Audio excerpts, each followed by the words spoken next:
What's up, y'all? In this video, we're going to analyze the descriptions that Matt Mercer gives as a dungeon master. We're going to look at him describing an environment and a scene. We're going to look at him describing an attack by a player on a creature. We're going to look at his description of a creature attacking a player. And at the end, I'm going to briefly show how he handles a couple of situations that came up in the game. One is when a player wants to do a PvP action against another player and how Matt handles that. And another one is when Marisha misrepresents on accident what one of her abilities does and how Matt quickly and politely corrects her and moves on. So I'm going to show the clips of what happened in the game of Critical Role, and then I'm going to offer my analysis and critique of Matt's descriptions. So here we go. Here's the first one. This is where Matt is going to describe a scene of a vegetation-filled gorge as the players walk around the edge of it. Check it out. So as you're moving through here, you get a little close up to the trees and the flora here. What little bit of light that you can muster from the moonlight, you imagine during the day this might be a beautiful area. You see pops of color and there is a vibrance here. All the growth here is extremely healthy. Overgrown, you would say, this close to the mineral-rich gorge. The air around here, it still carries that chemical and like sulfur smell from the interior of the chasm, but now there's like an earthy, almost sickly sweet wind that occasionally cuts through the smell as you move across the edge. That kind of natural earthiness with almost like an extremely potent pollen-like smell, like a very sweet flower scent with other kind of natural scents that come through with the occasional of the wind.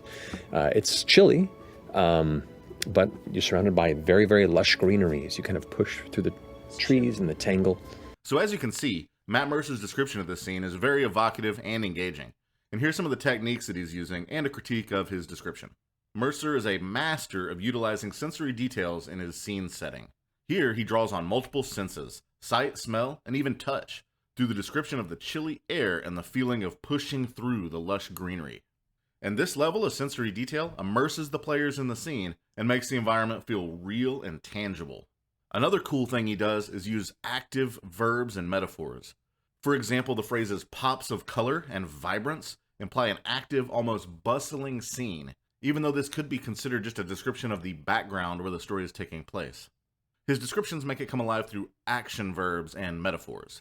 Another thing he accomplishes in this description is what I call a narrative flow. So he does a good job. It's almost like he's guiding the players through the scene step by step. So he starts off with the overall appearance of the trees and the plants. Then he focuses on the air and the smells as the players are walking along the edge. And then he finishes off with the action of moving through the trees. And of course, one of the things he does here is acting out the environment in a sense. For example, you can see him doing the arm movements and the swirling wind sound effect. And then when he pushes through the trees, he acts out his arms, pushing the trees apart. By acting out these things, it reinforces the description and makes it even more immersive for the players. As far as critiques go, you could say that this is a very complicated description with a lot going on. There's a lot of different elements being introduced in a short span of time. For example, the healthy, overgrown flora, to the mineral-rich gorge, to the sulfur smell, the sweet wind. It is possible that some players might struggle to keep track of all these elements. But between you and me, I think most Critical Role fans like these very elaborate descriptions. Now, another critique of this description would be repetition. Mercer actually does use the idea of the smell in the air several different times, which I don't think it was overused in this scene, but you got to be careful about not being overly repetitive with certain aspects of the scene. And I think he actually caught himself here, and that's when he switched over to the sound of the swirling wind and the feel of the cold air. Now, this next clip is Matt giving a description of a player's attack on a creature. Let's check it out. All right, as you land, it's two strikes in the air, and you watch as these arced blade-like gusts of wind seem to fire out of his sword, and they just cut into the back of this creature. You see roots and bits of plant matter and moss go flying as it kind of seems to turn around a bit and notice your presence. So as you can see, that description is both dramatic and visual. Now here's some of the techniques he's using. First off, he's using the classic show, don't tell technique. Now this is a common principle in writing, and Matt applies it masterfully to his Dungeon Master style. Instead of simply stating that the player hits and does X amount of damage, he describes the action in detail. And this gives the player a very clear image of what's happening and makes the game a lot more exciting. It's also a really good way to make your players feel awesome. Now, of course, he enhances his storytelling with physical and vocal cues. So he's acting out the sword-swinging motions and the creature's reaction to the blow, and even provides sound effects. This creates a more immersive experience and helps the players really visualize the scene. Another cool thing he does is he sort of describes the surrounding environment in a sense. So when he's talking about the roots and bits of plant matter and the moss go flying, it really gives a sense of the creature's physical makeup and gives more life to the environment. And lastly, at the very end of the description, he notes that the creature kind of turns around to look at you. And what that's doing is basically foreshadowing the fact that the next round of combat, that creature may be going after you. As for critiques, one could say that having a combat full of these types of descriptions would slow down the battles. And while that is definitely true, it also makes the battles much more awesome. So depending on the type of player you have, these types of things may be incredibly awesome, or they might be a drag if the player just wants to get on to the next turn and they're more about the mechanics of the game. But again, I think Critical Role fans really enjoy these descriptions, and that's why they tune in for their show. Another thing to be aware of is player agency. So by describing all of the actions that the character takes, it could be said that he's limiting the player's imagination because the player could be describing those actions. And while that's true, every Dungeon Master and player group has their own style, and this is their style. Let's move on to the next scene. In this one, Matt describes the creature striking a blow against the player. Yep, it's going to go ahead and strike you twice. Yeah. First one is going to be 10. No. Zip. Yep. Second one is going to be a natural 20. Oh! Silvery barbs. Sorry about that. Slippery barbs. And it's gone. 20 points of bludgeoning damage as it takes that. The first one goes wide, you deflect it off your shield, you go for what you expect to be like a backhand, and the other one just hits the shield so hard that it like knocks you flat on the ground and pushes you into the mound of rock. You hear the whole top of this like upper platform kind of crack inward around you as you eventually shove it off. Again, in this scene, he acts out what the creature is doing to the player, pummeling him down. So by describing the effect of the attack on the environment, the platform breaking, and all of these things, Mercer further enriches the game world and makes it feel much more tangible, in my opinion. And so by having these kinds of combat descriptions, he's really turning the game mechanics into a narrative. The kind of narrative that you can really imagine in your mind's eye like a movie playing out.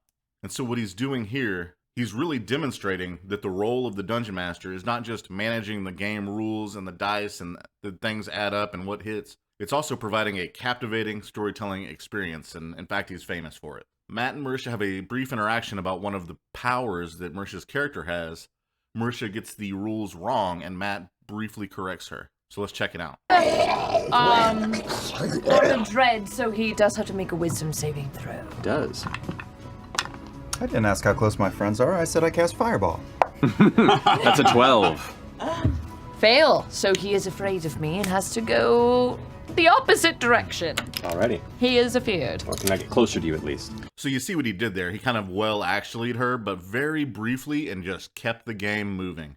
So he could have stopped the game right there, broke out the rule book, made her look at it. Oh, look, you're wrong. Here's how it really works. But no, just one little sentence, cannot get closer to you at least, and moved on and kept the game flowing. And I think that's a really good way to do it. This does rely on trust in the Dungeon Master and the player not coming back and arguing about it. But I think Matt has demonstrated a rules knowledge that most people can trust on that stream. And now our last scene we're going to look at is Matt Mercer adjudicating let's say a mild PvP interaction where one player steals an item from another. So let's see how he handles it. Can I use my sleight of hand to sort of see if I could surreptitiously steal something innocuous from him that I will maybe give back later? Something Sure. on his body. Go ahead and roll sleight of hand. Just to teach him a lesson. Where's that shit at? That is going to be a 19. 19. What's something that she finds on your body without you noticing that she pockets? That's a good question. Let's. Where? Or maybe I just give him a big ass wedgie. I have a. I have I have a sling on my back. Okay. I'll take that sling.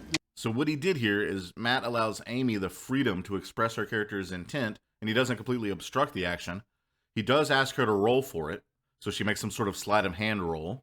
But then when she succeeds the roll, instead of deciding what item Amy's character steals, Matt actually asks Utkarch, the target player, to determine the item. And this actually keeps both players engaged, and it ensures fairness, because the victim of PvP just having something bad happen to them from another player, they can cause a lot of hurt feelings.